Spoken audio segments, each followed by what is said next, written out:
Muito bom dia para você, e um bom dia especial para você, é claro. A partir de agora, mais uma edição do Hora Geral aqui na Santa Cecília TV, abrindo a programação nesta terça-feira, dia 15 de julho. Já estamos na metade do mês de julho. Hoje é comemorado o Dia Nacional dos Clubes. Eu não sei o que os clubes teriam a comemorar no dia de hoje. Se a gente trouxer essa discussão aqui para a cidade de Santos, eu lembro com muita saudade dos clubes que fizeram história na nossa cidade e que hoje, além de não existirem, os que existem se encontram em dificuldades e alguns poucos sobrevivem, né? Eu tenho muita saudade, né, e boas lembranças do Clube Atlético Santista. Ele fica ali na Carvalho de Mendonça com o Canal 3, né? Eu me lembro na década de 80, no início da década de 80, nós tínhamos um grupo de teatro, né? Grupo de teatro que era o TECAS, o Teatro Experimental do Clube Atlético Santista. Nossa, o Carnaval do Atlético, então, era algo assim, concorridíssimo. Lembro também do Regatas, né?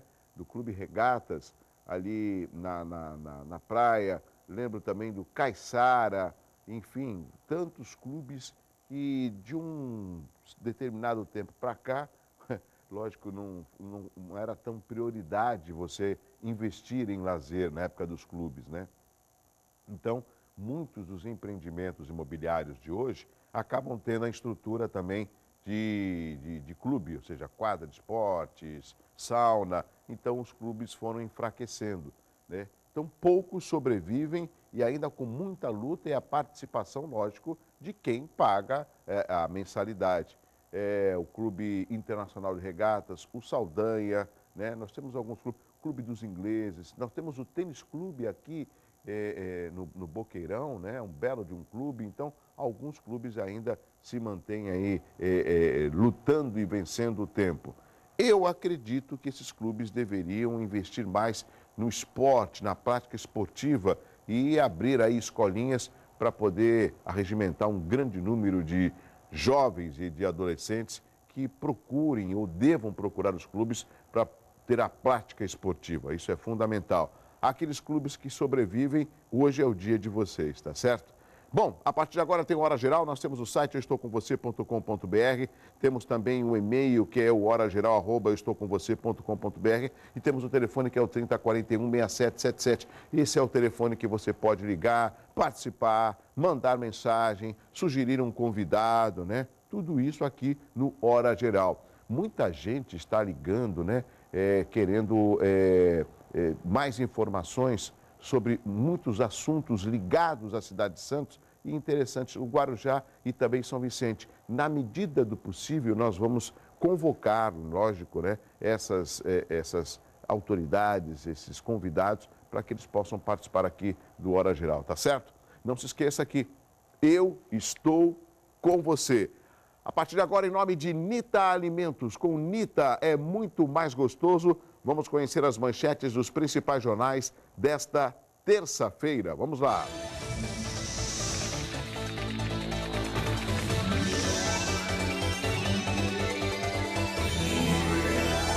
Folha de São Paulo, Copa no Brasil é aprovada por 83% dos estrangeiros. Custo de vida do país foi a principal reclamação dos visitantes, aponta a pesquisa Datafolha, né? Tem aqui no cantinho esquerdo, 83% gostaram, né? Aprovaram a Copa, 92% também falaram bem do transporte aéreo, enfim. Os índices, se nós fizermos um balanço da Copa, foi um balanço positivo, né? Positivo. Nós temos ainda como manchete, medicamento para hiperativos tem acesso limitado. Eu fico pensando assim no nosso país, né? Por que será que existe tanta limitação numa área tão carente que é a área da saúde, por exemplo? Não existem políticas públicas? Não existem formas de levar a prevenção para a população?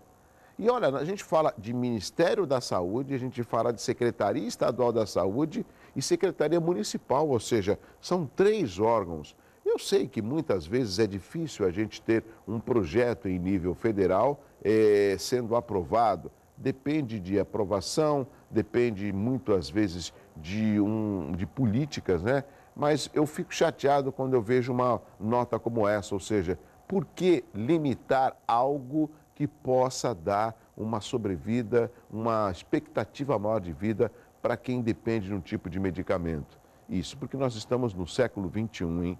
No avanço tecnológico. Deixa eu ver aqui outra parte da Folha de São Paulo. Vamos lá, parte de baixo. Olha, a Dilma e o Putin, né? Pode deixar, interessante essa foto, né? Tanto o Vladimir Putin e também a presidente Dilma, eles estavam num evento ontem, que é o Emergentes, diante dos dragões da independência do Palácio do Planalto, lógico, aqui no Brasil. Dilma recebe Vladimir Putin um dia antes do encontro de líderes dos BRICS, que é Brasil, Rússia, Índia, China e África do Sul, em Fortaleza, que acontece hoje.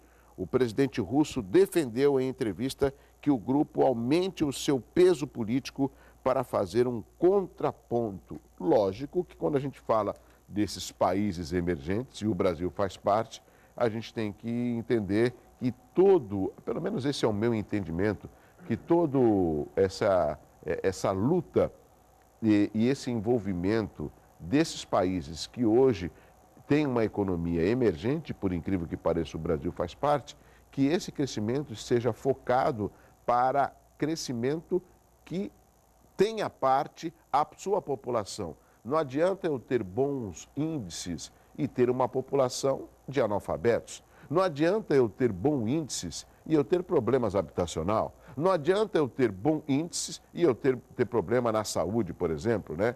Então, nós observamos algumas características nesses países que fazem parte do BRICS, que é o caso da Rússia, por exemplo, volto a repetir, que é o caso da Índia, né? Que acabam tendo índices positivos, mas quando a gente olha a população, a gente não percebe a mesma imersão, né? A gente não percebe o mesmo resultado. Então, eu espero que nessa reunião que vai acontecer hoje em Fortaleza, seja discutido não só o crescimento do país, mas da sua população, que contribui para o crescimento da nação, por exemplo. Deixa eu ver aqui. Vamos ao Estadão? Olha lá o Estadão. Putin busca BRICS para influenciar vizinhos, países vizinhos. De volta à realidade, ali os argentinos na rodoviária. Tem aquele argentino que não quis nem olhar para a foto, está com a camisa do Messi. Felipão cai, Marinho estuda nome. Né? E eu já ouvi alguns comentaristas esportivos falarem de nomes estrangeiros para a comissão técnica, para dirigir a seleção brasileira, não sei. Vamos subir aqui o estado de São Paulo, está ali, ó. Dilma reúne equipe para falar de êxito da Copa. A presidente Dilma, ela se reuniu ontem com 16 dos 39 ministros, né, para fazer um balanço da Copa e criticou a imprensa. A presidente Dilma criticou a imprensa. A presidente Dilma acha que a imprensa não colaborou com a Copa e foi dura. Presidente Dilma, eu sei que a senhora não está acompanhando o nosso programa, presidente Dilma, mas eu sei, presidente Dilma, que tem muita gente aqui que é do seu partido. E eu não tenho nenhum receio, presidente Dilma, de mandar pelo menos um recado para os meus telespectadores ou para algumas pessoas que tenham contato com a senhora e pode ligar e falar o que eu comentei. Jornalista Douglas Gonçalves. A imprensa, presidente Dilma, ela pelo menos mostra, e eu tenho visto isso, a realidade de um momento. Nós não estamos num momento bom, presidente Dilma, nem antes da Copa, nem agora após a Copa, né? Nós não temos bons índices, por exemplo, com relação ao produto interno bruto. Nós não temos, por exemplo, bons índices na área de investimento. Por exemplo, nós não temos, presidente Dilma, bons índices na educação, por mais que esteja aí sendo anunciado um plano de educação nacional, que é a médio e longo prazo. Vamos ver se de fato ele decola como... Vocês se lembram do Fome Zero? Saiu do papel o Fome Zero? Você se lembra do crack É Possível Vencer? Que eu vejo timidamente, né? São alguns dos projetos que ficam, parece que parados. Então, presidente Dilma, eu como fazendo parte da imprensa, eu não acredito que a imprensa não colaborou. Eu acho que a imprensa colaborou até demais. Sabe como, presidente Dilma? Muito rapidamente, mostrando os dois lados. Por exemplo, presidente Dilma, vou deixar só um dado recente.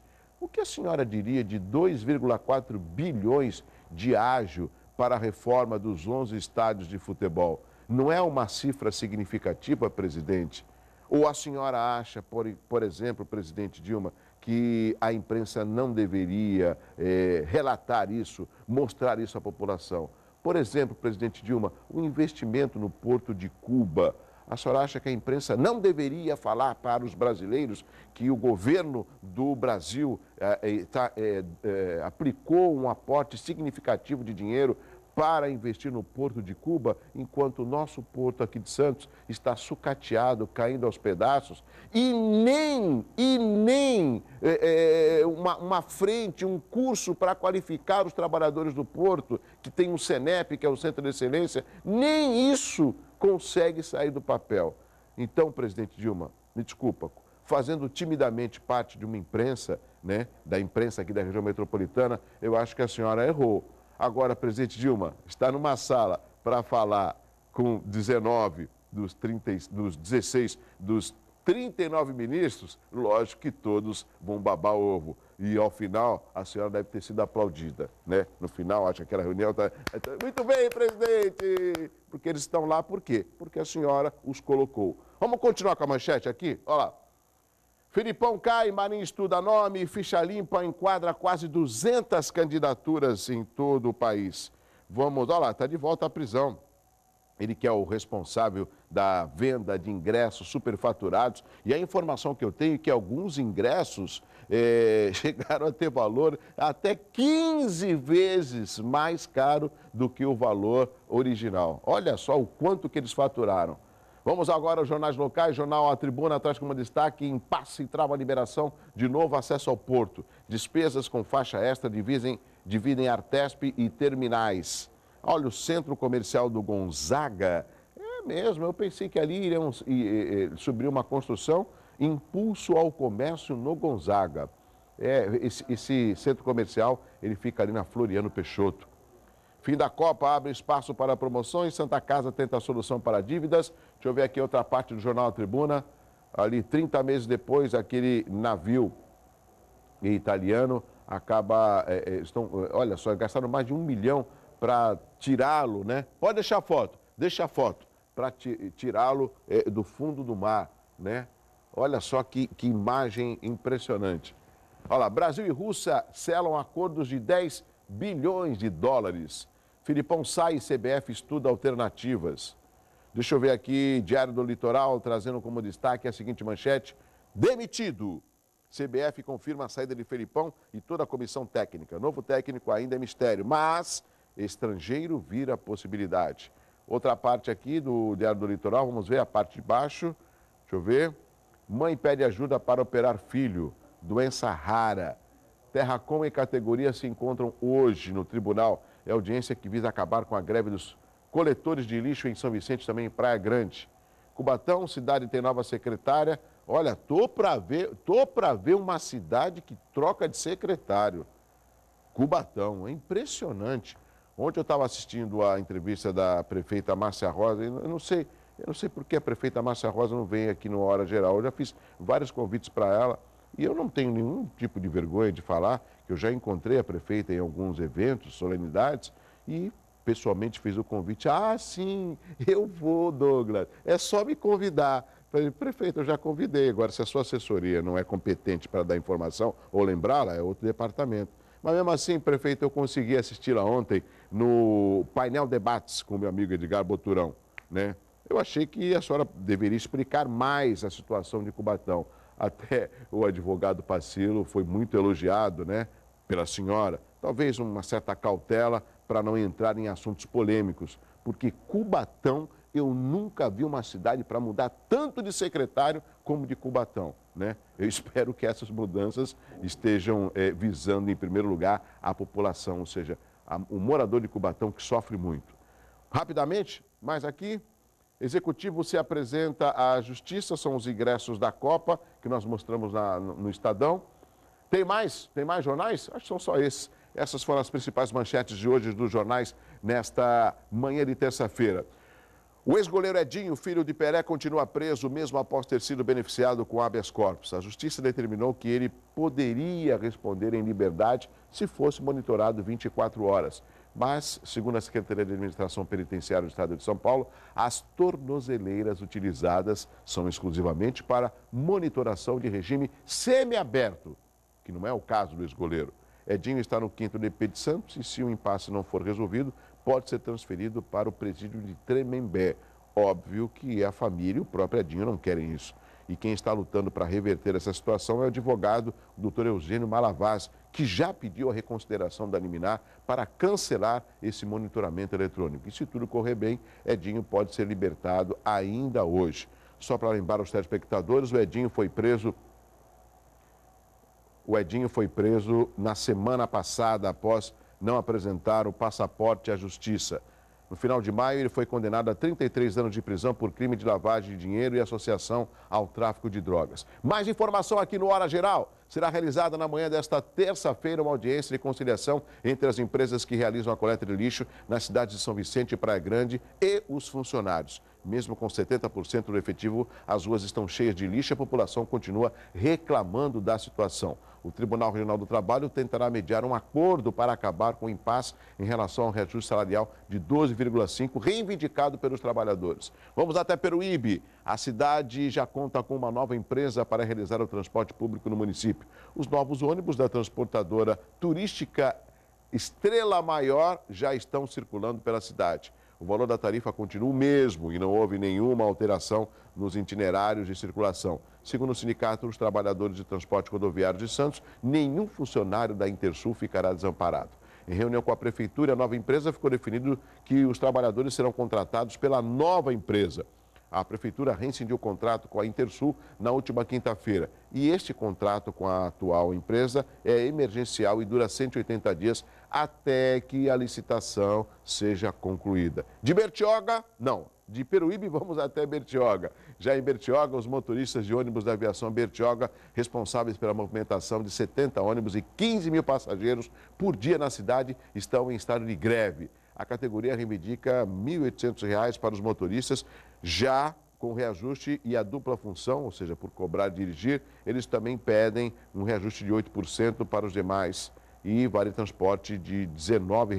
A empresa já ofereceu aos motoristas a incorporação do adicional de dupla função e salários de R$ 1.388, além do reajuste de 7% para os demais empregados. Em assembleia, a categoria decidiu não aceitar a proposta. Uma reunião está marcada para esta sexta-feira agora.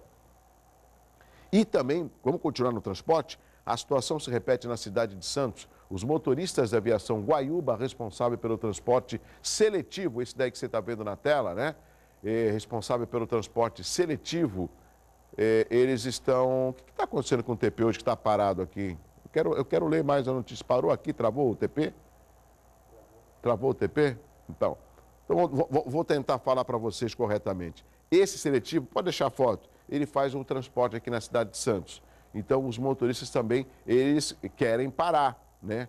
Ou seja, é uma situação que está acontecendo em Bertioga e também vai estar acontecendo aqui em Santos. Lógico que o transporte seletivo, ele mesmo já fala, é para um grupo seleto de usuário, porque tem um preço mais caro, tem ar-condicionado, para onde você quer, mas mesmo assim a situação se repete na cidade onde os motoristas, eles estão querendo parar essa situação. Né, na cidade de Santos, que a realidade também é a mesma. Bom, vamos saber agora como que está a movimentação. Vamos saber como que está a movimentação neste momento, o trânsito nesta manhã de terça-feira aqui no Hora Geral. Vamos lá, agora, vamos lá.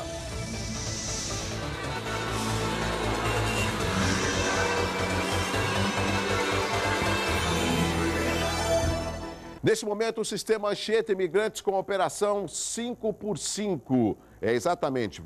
Nesse momento, você que vai para a capital, muita cautela, porque, para variar, existe uma morosidade com relação ao grande número de veículos. A operação, volto a repetir, é 5x5, a visibilidade é boa, né?